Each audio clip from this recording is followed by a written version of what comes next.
Assalamualaikum warahmatullahi wabarakatuh. Jadi hari ini kita akan melaksanakan bimbingan dan konseling layanan pribadi melalui asesmen non-tes jenis angket yang sudah kita siapkan, nanti akan diisi oleh konseling. Baik, selamat menyaksikan. Iya, silakan masuk. Ya. Silakan duduk, Kak. Namanya siapa, Kak? Lisa. Ya. Aku akan ngasih angket ini untuk mengetahui tingkat percaya diri kakak. Silakan diisi ya. Aku sambil video nggak apa-apa? Iya, nggak apa-apa. Terima kasih. Ya.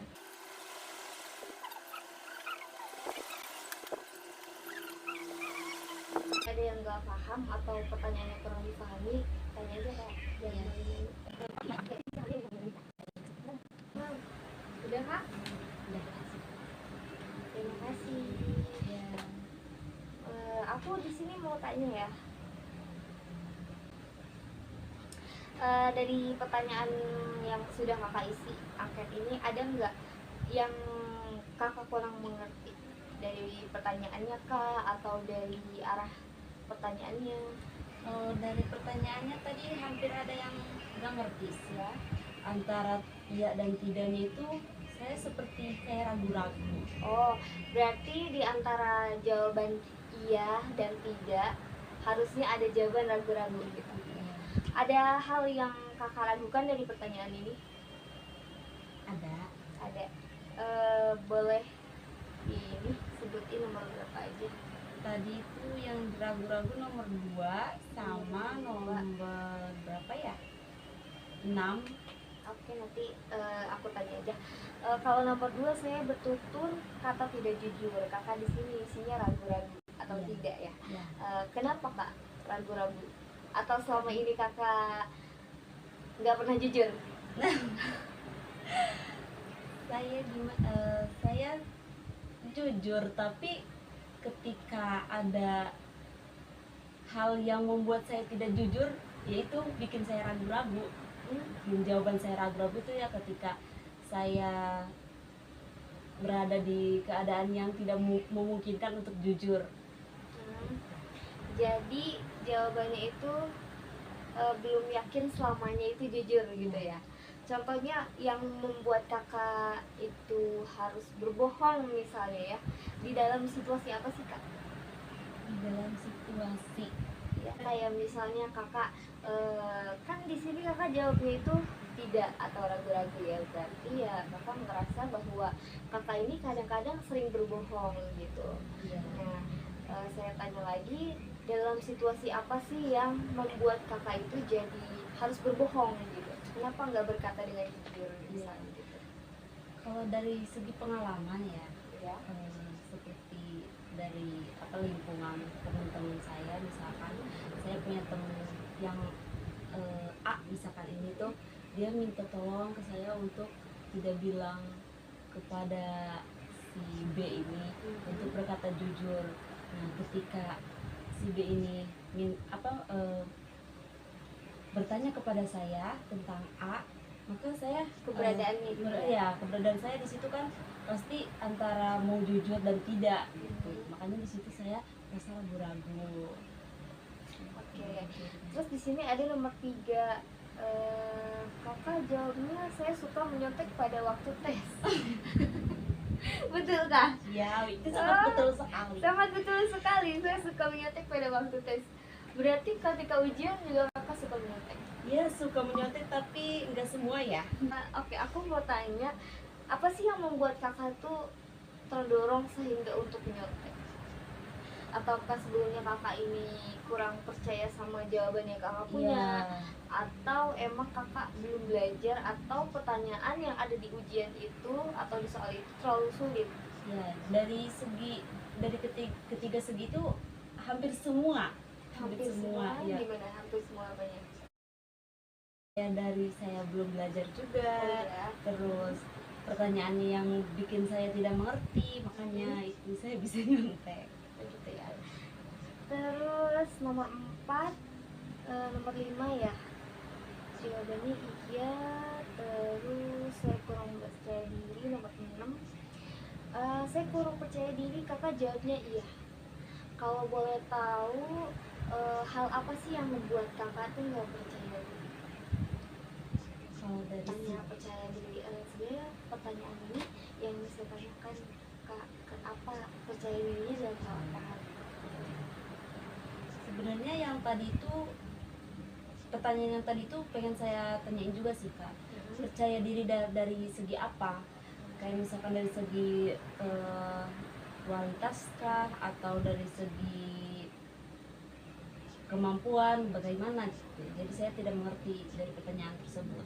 Iya, contohnya kayak percaya diri ketika merasa mampu dalam suatu hal, kayak misalnya dalam belajar. Kakak percaya diri nih dalam belajar bisa mempresentasikan atau memaparkan materi yang telah dipelajari. Atau misalnya percaya diri ketika contohnya kayak percaya diri sama yang percaya diri kalau aku nih punya skill dan aku bisa, atau ketika melihat seorang misalkan dia pintar menyanyi, kakak percaya diri nih kalau kakak juga bisa kayak dia gitu tuh. Kalau dari segi kemampuan atau skill itu saya juga hampir antara bisa nggak sama enggaknya ya. Kalau dari segi skill mungkin saya pribadi percayanya itu saya mampu di bidang musik kayak gitu. Kalau misalkan dari segi belajar saya belum paham, belum percaya diri karena saya juga belum mempunyai pengalaman banyak kayak gitu. Tapi secara menyeluruh dalam kehidupan kakak sehari-hari, kakak itu selalu percaya diri atau enggak? Percaya diri. Percaya diri. Kalau boleh tahu apa sih yang membuat kakak tuh selalu percaya diri? Kalau bahasa anak sekarang itu pede. Ya, pede. Misalkan kalau perempuan itu kan biasanya kalau mau pergi nih keluar, kadang dia mikirin aku pakai baju apa ya gitu. Kadang aku nggak pede nih misalnya pakai baju apa. Iya, contohnya kayak misalkan perempuan gitu kan pakai baju. Kadang aku nggak pede nih pakai ini misalkan. Atau dari segi penampilan, misalkan kakak udah dandan dari rumah cantik misalnya, udah dipersiapkan mungkin dari pakaiannya, dari barang bawaan teng-tengannya gitu, tapi ketika pas di jalan atau pas di acara tempat tiba-tiba jadi gak pede atau tiba-tiba jadi kayak berubah gitu deh. Kalau saya pribadi saya itu sebenarnya ya percaya diri aja, soalnya saya itu apa ya, bisa dibilang bodo amatan lah gitu. Kayak dari segi penampilan saya mau seperti ini, kalau kata orang lain ih kok dia kayak nggak pantas ya, nah saya bodo amat gitu. Kayak dari segi penampilan saya mau seperti ini, kalau kata orang lain ih kok dia kayak nggak pantas ya, nah saya bodo amat gitu. Makanya itu membuat saya pede itu seperti itu, karena saya mempunyai sikap yang bodo amatan. Oke kak, aku akan tanya lagi. Saya belum paham tentang gaya belajar. Kakak jawabnya di sini iya. Tapi kalau boleh tahu selama ini kakak belajar itu biasanya lebih pahamnya kemana? Selama kakak belajar, kakak lebih nyaman di gaya belajar apa? Atau mungkin dari cuman merhatiin aja kakak udah bisa paham, atau berasa dari pendengaran itu udah cukup, atau dari mendengar dan melihat? Kalau dari gaya belajar sebenarnya saya masuknya lebih ke kinestetik. Oke. Jadi mendengar sama melihat juga. Kalau misalkan saya gaya belajar cuma melihat, nggak bakalan paham ataupun mendengar. Jadi harus dua-duanya. Tapi kakak ada satu momen gak sih merasa bosan dengan gaya belajar kinestetik itu? Sempet ada sih. Ada? Ya, Bosannya itu kenapa? karena kayak dari gaya belajar sih. Kayak dari ya saya pernah merasa ketika saya belajar gurunya itu membosankan seperti itu. Jadi memang gurunya itu menggunakan gaya kinestetik, tapi ketika pembelajaran itu tetap saja membosankan. Oh, bisa jadi dari cara penyampaian gurunya. Ya. Oh, itu yang membuat kakak kadang merasa bosan. Tapi ketika misalkan hal itu terjadi, apa yang kakak lakukan dengan gaya belajar kakak? Ataukah tetap mendengarkan saja tapi mata kakak sambil menulis atau gimana? Ya kalau misalkan udah bosan-bosan gitu ya pasti saya mencari mencari apa ya, mencari kesenangan untuk diri saya ya seperti itu, menulis tanpa ada tujuan kayak gitu. Oh gitu. Tapi sambil mendengarkan. Tapi masuk. Tapi enggak. Oh tapi enggak. Oke. Masuk. Di sini ada nomor 24. Saya masih sering menunda-nunda tugas perkuliahan. Kakak jawabnya ya. Ya Kenapa kak? Kalau boleh tahu? pasti salah satunya itu malas sih. Malas. Iya, dari segi malas.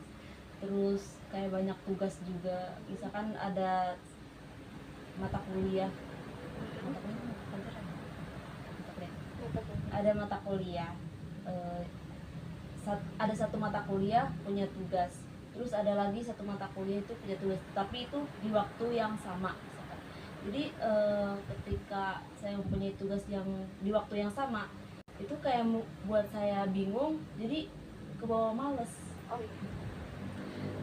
Sini juga ada poinnya ya. Saya merasa malas dan kakak jawabnya juga iya. Saya belum terbiasa belajar kelompok. Kakak jawabnya itu tidak. Berarti kakak lebih senang belajar kelompok atau belajar sendiri? Sebenarnya kalau misalkan dari segi gimana ya, bisa dua-duanya sih. Kalau dari segi hitung-hitungan nih, kalau dari segi hitung-hitungan saya lebih enaknya berkelompok, biar ada kayak antara yang ini paham sama enggak juga bisa berkolaborasi gitu kan. Yang enggak paham itu bisa bisa nanya ke yang paham. Kalau misalkan dari segi dari segi pelajaran yang lain ya bisa aja sendiri.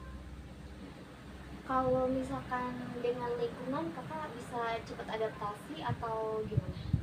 Kalau dari lingkungan sih kurang ya. Oh, kurang. Jadi kayak lama gitu beradaptasi. Berarti kakak cukup memiliki kepercayaan diri yang baik. Tapi untuk gaya belajar atau motivasi belajar itu perlu kita tingkatkan kembali ya kak. Misalnya ketika ada satu, oh ya kalau buat belajar kakak lebih senang di kelas atau berorganisasi? Lebih senang di organisasi. Kenapa kak? Karena kalau di kelas itu kan kadang yang membosankan. Kalau di organisasi kita masih bisa ada ada santai-santainya lah gitu. Terus dari teman-temannya juga kita bisa mendapatkan ilmu-ilmu yang belum kita dapat. Dan itu dari gimana ya caranya itu, Misalnya ketika ada satu hal atau ketika ada satu waktu diberikan tugas secara bersamaan, nah itu lebih baik kita kerjakan satu-satu gitu. Jadi jangan menumpuk tugas, karena semakin kita menunda waktunya, semakin kita menumpuk tugas-tugas itu, maka semakin malas gitu. Semakin kita gini, soalnya semakin banyak yang kita lihat kerjaannya, akan semakin malas untuk kita kerjakan gitu. Aku punya rekomen buku yang bagus banget buat kakak baca supaya kakak itu bisa memanage waktu ya, agar meningkatkan motivasi belajar kakak ini dengan buku ini. Nah ini buku ini tuh cara mudah dan terbukti untuk membentuk kebiasaan baik. Nah, kalau misalnya kakak kadang masih bingung atau masih malas, kakak bisa baca buku ini, karena kalau misalnya kakak baca buku ini bisa meningkatkan motivasi kita dalam melakukan segala hal, kayak untuk mulai meringankan numpuk-numpukin tugas atau gitu. terima kasih. Tetap semangat ya kak, dan selalu Ya. bersyukur untuk menjalani hari-harinya. Tetap percaya diri, karena setiap manusia dan apalagi kita sebagai perempuan, kita memiliki value atau self esteem. Kita punya harga diri yang harus kita jaga. Tetap semangat dan bersyukur untuk menjalani hari-harinya. Ya. Semoga kakak selalu percaya diri dengan hari-harinya dan aktivitasnya ya kak. Semangat berjuang. Terima kasih. makasih ya Kak. Iya, sama-sama. Saya pamit duluan ya. Ya, hati-hati Kak. Iya.